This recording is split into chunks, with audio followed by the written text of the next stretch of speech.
Flexible inflation targeting fit.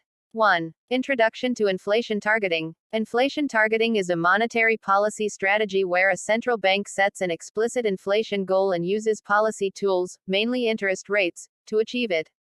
Traditional inflation targeting focused only on maintaining a specific inflation rate, often ignoring other macroeconomic outcomes like GDP growth or financial stability. This led to the evolution of flexible inflation targeting. 2. What is flexible inflation targeting fit?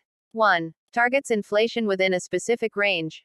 2. Allows flexibility to support broader economic objectives like growth, employment, financial stability. Example: India's FIT framework. Adopted in 2016. Target: 4% inflation plus or minus 2% band. Monetary Policy Committee (MPC) is responsible for setting interest rates. 3. Key features of flexible inflation targeting.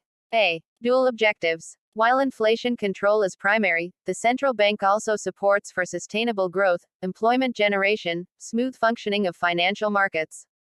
B. Transparency and communication. This builds trust and reduces uncertainty for investors and the public. C. Forward-looking approach. FIT relies on forecasting future inflation, demand trends, exchange rate movements, commodity price changes. Hence, it is proactive rather than reactive. D. Use of multiple tools. The central bank uses repo rate, open market operations (OMO), liquidity management tools, macro-prudential measures. 4. Why flexible inflation targeting is important. A. Balances inflation and growth. A rigid focus on inflation sometimes hurts economic activity. FIT avoids this by allowing temporary deviations from the target in times of crisis. B. Handles supply-side shocks. Developing economies face food price volatility, fuel price changes, exchange rate fluctuations.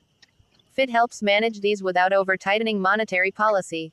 C. Increases policy credibility. Clear targets reduce uncertainty for investors, businesses, households. This helps long-term economic planning. D. Supports financial stability. FIT considers credit growth, asset bubbles, and liquidity conditions, reducing systemic risks. 5. Challenges of flexible inflation targeting. A. Supply-driven inflation. When inflation rises due to food shortage, oil price shock, import disruptions. Interest rate changes may not solve the problem quickly. B. Data and forecasting limitations. Economic forecasting is uncertain, especially in emerging markets. C. Potential conflict between goals. The central bank must balance these carefully. D. Imported inflation. Global commodity prices and exchange rate fluctuations may undermine domestic efforts.